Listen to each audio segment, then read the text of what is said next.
राधे राधे दोस्तों, स्वागत है आप सभी लोगों का एक बार फिर से आपके अपने चैनल पर। आज मैं आपके साथ श्री सत्यनारायण भगवान की व्रत कथा का वीडियो शेयर करूंगी। श्री सत्यनारायण भगवान को प्रसन्न करने के लिए किए जाने वाले द्रव्य व्रत को सत्यनारायण व्रत के नाम से जाना जाता है। यदि आपके जीवन में सदैव कोई न कोई कष्ट बना रहता है, अनेक प्रयासों के बाद भी उस संकट से आप उबर नहीं पा रहे हैं, बाहर नहीं आ पा रहे हैं, तो आपको कम से कम 6 माह में एक बार श्री सत्यनारायण कथा का आयोजन करवाना चाहिए।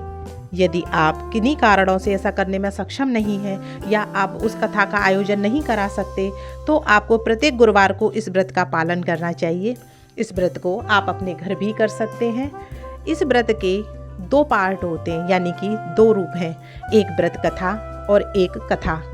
पहला भाग अगर आप पूर्ण नहीं कर पा रहे हैं तो कोई बात नहीं, आप दूसरा भाग यानी कि कथा को सुनकर भी इस व्रत का वही फल प्राप्त कर सकते हैं जो फल आपको व्रत कथा आयोजन कराने पर होगा।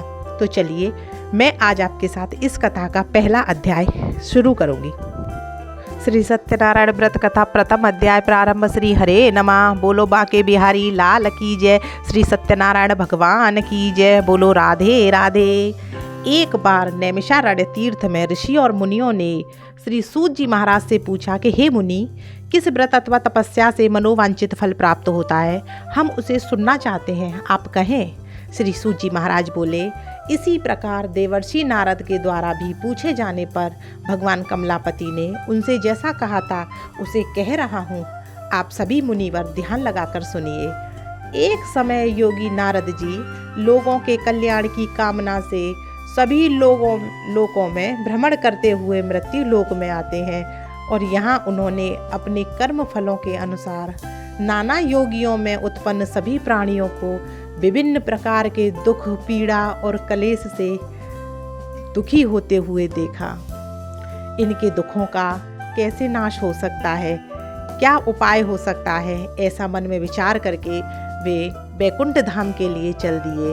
श्रीमन नारायण नारायण हरि हरि, भजमन नारायण नारायण हरि हरि, बोलो नारायण नारायण हरि हरि। इसी तरह वह नारायण नारायण का जाप करते हुए जब वैकुंठ पहुँचे तो वहाँ 4 भुजाओं वाले शंख, चक्र, गदा, पद और वनमाला से विभूषित भगवान श्री नारायण का दर्शन कर उनकी स्तुति करने लगे। नारद जी बोले, हे वाणी और मन से परे स्वरूप वाले, हे अनंत शक्ति संपन्न भगवान, मैं आपको नमस्कार करता हूँ। स्तुति से सुनने के बाद भगवान विष्णु ने नारद जी से कहा, हे नारद, आप किस प्रयोजन से यहाँ आए हैं? आपके मन में क्या है, कहिए, वह सब कुछ मैं आपको बताऊंगा।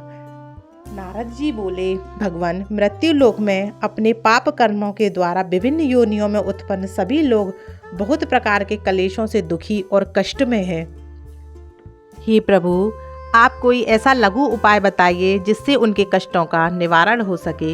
यदि आपकी मेरे ऊपर कृपा है तो मैं वह सब सुनना चाहता हूँ। भगवान ने कहा, हे नारद, संसार के ऊपर अनुग्रह करने की इच्छा से आपने जो बात पूछी है वह बहुत ही अच्छी है। अब मैं आपको जो बताता हूँ वह आप ध्यानपूर्वक सुनिए। स्वर्ग और मृत्यु लोक में दुर्लभ भगवान श्री सत्यनारायण का एक महान पुण्यप्रद व्रत है। आपके स्नेह के कारण इस समय मैं उसे कह रहा हूँ। अच्छी प्रकार विधि विधान से भगवान श्री सत्यनारायण व्रत करके मनुष्य शीघ्र ही सुख प्राप्त कर परलोक में मोक्ष प्राप्त कर सकता है। भगवान की ऐसी वाणी सुनकर नारद मुनि ने कहा, प्रभु, इस व्रत को करने का फल क्या है, इसका विधान क्या है, इस व्रत को किसने किया और इसे कब करना चाहिए, यह सब विस्तार पूर्वक बताइए। श्री भगवान बोले, यह सत्यनारायण व्रत दुख, शोक आदि का समन करने वाला, धन धान्य की वृद्धि करने वाला, सौभाग्य और संतान देने वाला तथा हर जगह विजय प्रदान करने वाला है।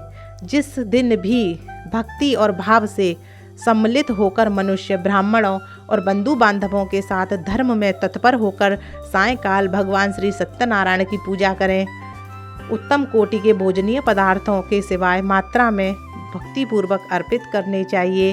केले का फल, घी, दूध, गेहूं का चूर्ण के अभाव में अगर गेहूं का चूर्ण नहीं है तो उसके अभाव में साठी चावल का चूड़, शक्कर या गुड़, यह सब सामग्री एकत्रित करके भगवान को समर्पित करनी चाहिए। बंधु बांधवों के साथ श्री सत्यनारायण भगवान की कथा सुनकर ब्राह्मणों को दक्षिणा देनी चाहिए। उसके पश्चात बंधु बांधवों के साथ ब्राह्मणों को भोजन कराना चाहिए। भक्ति पूर्वक प्रसाद ग्रहण करके लोकगीत, नृत्य आदि का आयोजन करना चाहिए। इसके बाद भगवान श्री सत्यनारायण का स्मरण करते हुए अपने घर जाना चाहिए। ऐसा करने से मनुष्य की अभिलाषाएं पूर्ण होती हैं और वह शीघ्र ही इन दुखों और कलेशों से दूर हो जाता है। कलयुग में पृथ्वी लोक पर दुखों और कष्टों के निवारण का यह एक छोटा सा उपाय है। स्कंद पुराण रेवा खंडे प्रथम अध्याय समाप्ति। श्री हरे नमः। बोलो श्री सत्यनारायण भगवान की जय। बांके बिहारी लाल की जय। राधा रानी की जय। बोलो राधे राधे।